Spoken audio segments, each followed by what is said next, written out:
Okay.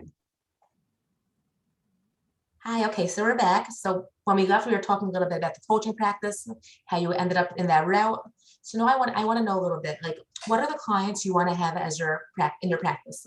What are some of the what are some of the goals you want to reach in this practice? Okay. Good question. Um, really, I feel like to say like a specific client is hard because I feel like, well, women, but I mean, at this point, I've taken on girls who are single, women who are married, people with kids, people without kids, but anyone in that realm, do you know what I mean? A Jewish female is essentially what I connect to because I bring in a lot of ruchnias. And I don't want to say anything more specific than that because I feel like at the end of the day, truthfully, I would even take in someone who wants to work on their business, let's say, because the fact of the matter is everything can be connected back, as we talk in the personal development, chabura, to our ruchnias and to our personal mission, right? So I feel like one thing I was thinking about yesterday is how I would love people to know that it's intimidating to like reach out to people to coach them, right, or to say like tell your friends. And one of the things I want people to know is it's not for me. Like I love doing it. For me, is it's my purpose, but it's not for me. What I want it to be for is that I become in my head the cheerleader of the client, and that I'm thinking, how can I help other women and girls to live their best lives? And when I see people, what I remember is when I was younger, there was someone in my life who, maybe more than one person in my life, who would look like life was taking over them and that they didn't think they had control and they didn't think they could fix it. And it's almost like people would just drown and allow it to be that way. And I don't know why, but I always had this sort of, even when I was young, like, but you can do something about it. You can make your life better. You can live this most amazing life. Like, let's talk about it. Let's figure out how to make it. And so I want people to experience that. Do you know what I mean? And like that's one of my goals. Like you can live the best life ever. You can be so happy. You can be so connected. And any goals or dreams you have can happen. I love that. It's like that idea. Oh, how are you doing today? Oh, I'm surviving. It's like we don't have Right. to survive. We could thrive. Of course, there are challenges and life could be hard. Little things can be hard, big things can be hard, but there's a way to really thrive and love your life. And For it's good to have someone to talk. Some part of the way to get there, I think, is if there's an area that's hard for you, find someone to talk to, and nothing better than a coach that's what their passion is and their expertise. Right. And I was actually saying to, I have two coaches, right? I have my own is a mindfulness coach because I like to work on mindfulness, which I bring into the coaching inevitably. You know what I mean? I always bring in mindfulness. It's just to me, it's inevitable, right? And I have a coach for my practice, right? But I So said it's to so humble to do that, by the way. I think, like when a person that's a professional or they're starting a profession, their job to like say, like I'm great, I'm going to start my practice, but I'm also going to have, and not but in addition, I'm going to also hire someone that's going to help me because I'm growing and I want to learn. And like I think that's beautiful, that whole concept. I think, when I was in counseling school, in my master's, they told us essentially good therapists have a therapist. And I never really like did this on purpose. It's just to me, it's not, me, so like this is natural. Like I love having people to guide and help me grow because I'm constantly almost overbearingly sometimes in a state of growth. So having people who are like connecting with me to help me grow in the mindfulness one is for, I say it's like my self-care, and it is. It's like my own little self-care space. It's not a massage, it's my coaching. I love it. It's so helpful. And the other one, it's my accountability partner. Do you know what I mean? To keep my practice going and to say, oh, you hit a bump in the road, like get back up again, or push yourself out of the comfort zone, like I was saying before, of the fear that can hold us back, which I'm so, it's something I always talk to my clients about. There's always like fear in the road that holds you back. So So this accountability partner, is this someone that's like a coach to you, or is it just like a I'm peer to saying you? that's what I'm calling him. My coach is an accountability partner, right? That he Oh, keeps me accountable to don't let go of your goals. The mindfulness coach is more free flowing, right? All the growth that comes into my head, I want to work on this, and right. And the other coach is my accountability partner. Like really, like you want this practice, like let's keep on those goals. So they really have different purposes. But I was saying to my mindfulness coach, what were we just saying? I was saying to her, oh, we were talking about coaching and the beauty of it, which is talking things out, which is why I like voice noting with you, is, and I was saying this to you before, right? talking things out concretizes them and also gets them out of you. Sometimes when they're in us, like what does our mind do? It's ruminating, it's circling, it's constant. You know, when my mind is always going, it's like this constant flow.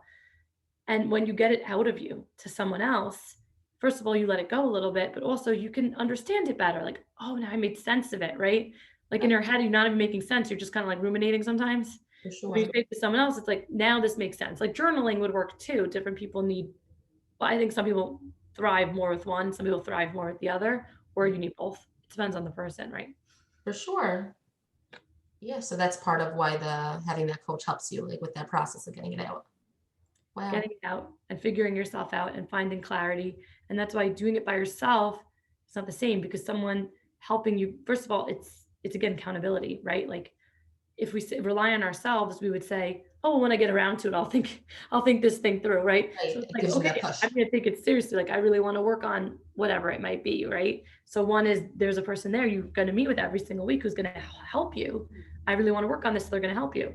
And also, yeah, just talking it out loud and the person saying back to you, so this is what I'm hearing.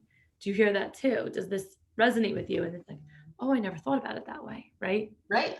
You know, I love it. Okay, fine. So another topic I want to go through with you is you really have a strength, like something about you is that you have this ability to bring people together, to introduce people to ideas, to say, oh, this is a class and this person, I can see they'll be a good, shut off. And just some examples of that is GNO. For anybody listening, that's, I don't know, people maybe are part of the chat. Ashley started this beautiful chat called Girls Night Out. Ashley, tell everybody about it and how it came to be. you want me to tell you about how it started? Yeah. Um, when I moved into the community, you know, I was saying, right, I was not brand new about Shuba, but, you know, recent-ish. And also just new to the community, right? So I was trying to find friends like everybody else. And a lot of the women I was speaking to at that stage were saying that they were struggling to make good friends. And the other piece of me was trying to figure out where did I fit. So at first, I was thinking I would start this like Balt Shuva group of women to connect in that way. And I kept, same thing, you know, what's funny is you can really, that's why talking things out is so good. But same thing, fear was holding me back again, right? I was like intimidated. If I put this out there, like what would people think, right? So I kept, years would pass and I'd be like, I have this idea, but I'm not going to do it. I have, you know, and I would like dabbled. I would like dabble in it. I started something and I was in Club Drive and I would dabble. Like I would run a couple events and ask the women on the, you know, to make a WhatsApp chat and come to the events. So I was doing it a little, but I was like tiptoeing in out of fear. But eventually, something gave me the impetus. I'm not really going to say what, but something in the community, I was like, you know what? I can't find the place that I want to give as a leader and also to connect enough with friends where it like feels consistent. Because even if you do a shul thing, sometimes there's events like very spread out, right? Be like months at a time and so many people show up and it can be intimidating. So like, you know what? I'm just going to do this already. I'm going to put it out there. I'm going to invite my friends and start saying like, let's get together every month, but every other month would be a shir, right? That's how it started. And every other month from that would be some sort of fun event. And it wound up being, right, it kind of evolved. It wound up being that, which I think is amazing. This is what I think is so great about our group. And you've seen this, right? Because you've been there literally like the first person from the beginning, right? And very active. But it became cool, right? That we started using each other's talents and skills and hobbies. And I didn't like think that through. That just evolved. It was like, oh, Rivka is into cupcakes, so she'll teach us how to cupcake decorate. And like Amanda's into art, so she'll teach us how to paint. And right, we ended up using each other, which I thought was so amazing, to Oh, use each other's yeah. talents and skills and thrive from each other, but with no pressure, no agenda, no, just let's get together and enjoy each other and get to know each other. And I think a lot of people have told me that it's either changed the community for them. People who've moved away have told me this made my community while I was here, and also made good friends. And for me, it did. I found my finally like what I was looking for. I was like, I really want close friends. Really came through this, I think, right? That For we me would too. consistently. Yeah, I tell you, I grew up in the five towns. I was local, but a lot of my friends don't necessarily live here. And I also like from this Girls Night Out group, I've made so many close friends and there's so many special people. It's like really what I consider to be my like primary community. Me If too. I have questions, like I post it in the chat. And I love our events and like I love how I really have the ability to host events, which is something like you really helped me see. Like I always knew I like to host like Shabbos meals, but I just love to host. It's something that really brings me up, and I love having like we did the wine and cheese tasting here and a makeup event and a babka You're making the event. hostess with the mostest. Well, I love to host, and I thank you for giving me that platform where you brought the In my mind, I really run it with you at this point. You know that, right? Because like most of the events are either at mine or your house, which I'm open to everyone else doing it, but that's been the norm, right? In my head, you run it with me, and you take on a lot of the events, you have a lot of the ideas, and I mean, and people come with ideas, which is great too, right? But yeah, it's been really great to see like you take on so many amazing events. You have such great ideas for running them, and it really helps you thrive in your hostess space, I think, because you're really so good No, at and it. it's just, I really commend you on just like starting it. A lot of people have these great ideas, but to actually start it is amazing. And like I remember you also had a point. I don't think it really took off that you wanted to start a mom seminary again. Right. And it ended up being that we started our chabura with a few girls, and we still learn nowadays. It's beautiful, and like you also like you started that up. It's really a skill you have, bringing people together and helping people find their strengths, which is like it makes sense why you're becoming a coach, like why you are a coach. Thank you. And just like another example besides like Girls Night Out, I told you about, like also Omami is something that you brought to my attention and got me involved with, and now it's something that's so fulfilling. And sometimes if I'm having like a hard day on Sunday and something's off, after I learn with my mentee, I just feel better. So it's really, and I never had students before. It was something I was always nervous about, and I'm just really grateful that I got involved with Omami. Yeah, Omami is a cool experience because they basically called in a couple people. I forget how many were in the room, and they said, "We're going to start this," you know, and they highlighted what I experienced in college, which is in that whole story I said earlier. They said, "You might have a rabbi or a rebbitzin off on a college campus," and they said, "No doubt, they're doing amazing work. They're incredible," but they said they're only two people, and also they're all isolated on a campus. So the students don't get to see what it actually is to be a frum Jew, let alone, let's speak just only to women, to be a woman and live in a community and be like, quote unquote, normal and thriving and having a career and all these things that these girls in college want. They want careers. Of course, they want families, but they want to see they can be themselves. They want to see they can meld them together. And when you see a Rebbitzin on the campus, you might not know that because what are they doing? They're in a campus hosting hundreds of people a week, which is incredible. I wanted that, but not everyone does. Some people want to live like a quote unquote more normal life, right? And like have Right. their career. So this was really the idea I think behind it, and that's why I was so passionate about it because I was like, I've been there. I was like literally jumping out of my seat at that first meeting. Like, I want to speak like Charlie Harari was speaking to us. I was like, Charlie, you're doing great. And I want to speak too. Because I was like jumping out of my seat. Like, I get this.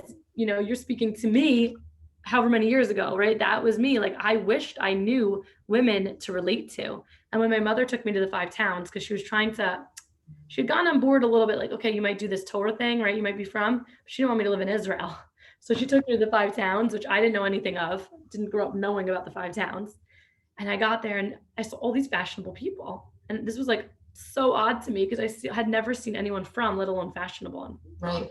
And I'm like, oh my gosh, mom, that woman's wearing like high heeled boots. Like to me, this was like mind blowing because the only ones I knew were either Hasidim, right? Like you see that in the airport or right. Right. Or the Rebbitzins on campus. So I was like, this is so cool. Because for me, that was a big challenge, the tznius. I find that all the Bali Tshuva that I know, there's a different thing. Like someone it's Shabbos, someone it's kashrus. Like there's a different challenge, right? Happens to be in the beginning for me, it was tznius, wrapping my head around that one. So when I saw people dressed nice. Right. And it's yeah, it's a great thing all we have people, people that are on their journey are able to see people out of the Kira Rebbitzin network, just people like me and you. It's beautiful. You were talking about tznius and how that was a challenge for you, especially I know you have this fashion background. And I have to tell you, the first time you came to me for a Shabbos meal was years ago already. Maybe it was before I had a Tara, who's 7. So it must have been probably 8 years ago. Probably 8 years ago. It was, it was when I was pregnant. It was in 2014. And like when you walked into my house, you were very striking. Like you just stood out to me with your like blonde hair and all your gold jewelry and your outfit. Because you really have a way of putting yourself together. And I know you went for fashion, and I would just love to hear a little bit of how you take that love for beauty and fashion and how you apply it to whether it's how you dress or just any mitzvot. It's funny. I remember what you were wearing too, by the Really? way. Yes, you were wearing a big white sweater. Now you might have been wearing an oversized sweater because you were pregnant, but I remember. But anyways, is that funny? I'm very, very aware of what people are wearing, which is Yeah, yeah, yeah. a little bit, it's part of the way my mind works, right? With this whole thing. I wasn't as striking. Yes, you are. You looked great. Thank you. Um, but how do I infuse it now? Yeah. Like I could even just tell you, like your flyers, you always put out such pretty flyers for events with all the colors. Like I wouldn't make a flyer that way, but like you do it with like the gold and the pink and Right. So, in terms of my own clothes and fashion and stuff, I just, because people will ask me like, do you still do anything with fashion? And I always say, no, but I don't not, meaning I don't work in it. And I had ideas at a younger age about starting a fashion company and things like that, but it wound up being that it was never what I truly wanted to spend my time on. As you hear, I like my time being spent in minds and in people's minds, and right. But I do love fashion. So for me, it's kind of an inevitable part of me for myself. Do you know what I mean? Like I do enjoy picking my own clothes, and I do enjoy something I found really interesting actually is creativity, I think, blossoms with restriction. Meaning, when I couldn't wear anything I wanted, because when I was younger, I literally, and sometimes I marvel at this now, I could pick, can you imagine, anything I wanted in the store, anything, which left not creativity. It did because I was into fashion. But do you hear what I'm saying? I could literally pick anything I wanted and buy it. now you And have to put more effort and work into it. right. So I find that the creativity actually is a strength sometimes. You have to think about it. You have to be more creative. You have to think, how can I make this look good, even though I have to wear a skirt, etc. It's funny because I noticed also when we were vegan for a couple of years, when you have to restrict in one area, or when you choose to, which is, you knew we were choosing, you're more creative with how you cook. Do you know what I mean? So Right, right. I'm more creative in the fashion now than I think I was then, even though it might have looked cooler to a secular eye then. But I will say one of my biggest wins ever was I was a madricha when I was newly married. My husband and I did like a paired madrichim on one of these 10-day learning trips. I forget exactly the name of the organization that ran at that time. It was probably through Aish. Okay. And we were right. So I was a madrichot on that, and at the end we did like superlatives. Do you know what superlatives are? No. I think I actually told some of you guys at the cookbook event, which is another thing that we do, right? But in high school, we had superlatives. Superlatives were like best dressed, smartest, class clown, etc. Those were, so at the end of the trip, we made superlatives like those, like best dressed. And I don't know if we did ones that were as offensive as like prettiest. Like we had that in my high school, which people find is crazy, which it is. Right. Why would we have prettiest just to hurt high school girls' feelings? So we didn't do that one on the trip in Israel, but we did like best dressed and funniest and whatever we put. Anyway, I'm on this trip with a bunch of secular kids, and they voted me best dressed, and I was like, this is my win because I'm tznius, and you guys still think that I'm the best dressed one here. Like I still well up inside because someone who was so afraid to take on tznius, and then the girls who are dressing in whatever they want, they're going to that store, and they thought I was best dressed. I was like, okay, look, this is my win of life because you can then be tznius too, and I feel so like connected then to what I chose to do that I could still do it in a way that people thought was good, and not only good, but that they really like thought it was something to look towards. So but in terms of everything else, you really hit it spot on, because one of my like goals and passions is to bring beauty and Torah together. So when I like make a flyer for a share for my students or a worksheet, I really try, and partly because it's just part of my personality, but I really try and make it beautiful, because to me, Torah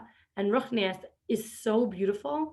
And if the paper is black and white, it's like you're missing what, like Torah is beauty. If you really know what it is, it's inner beauty, but it's such beauty. Like when I think of it and I think of connecting to Hashem, it's like I see beauty in my mind. So to me, it's like, why would we not show that? So I want to infuse beauty, external beauty, obvious beauty, with what to me is obvious through the most beauty, which is the relationship we have with Hashem. And that's why I love making things that look both. If I like the flyers I make for the personal development chabura, right? I try to make those so beautiful because I want to infuse those two worlds, beauty, internal, beauty, external, and bring them together. I love it. And I could see when I come into your home, I've been to you for Shabbos, the way you set things up, you really do make things beautiful. And it's just so nice that you do it from such a deep place of, this is my home and Hashem is here and Kedusha is here. And that's a beautiful thing. So I want the physical to reflect that. It's not coming from a superficial, oh, I just want things to be in style. There's a real deep intention there. It's beautiful.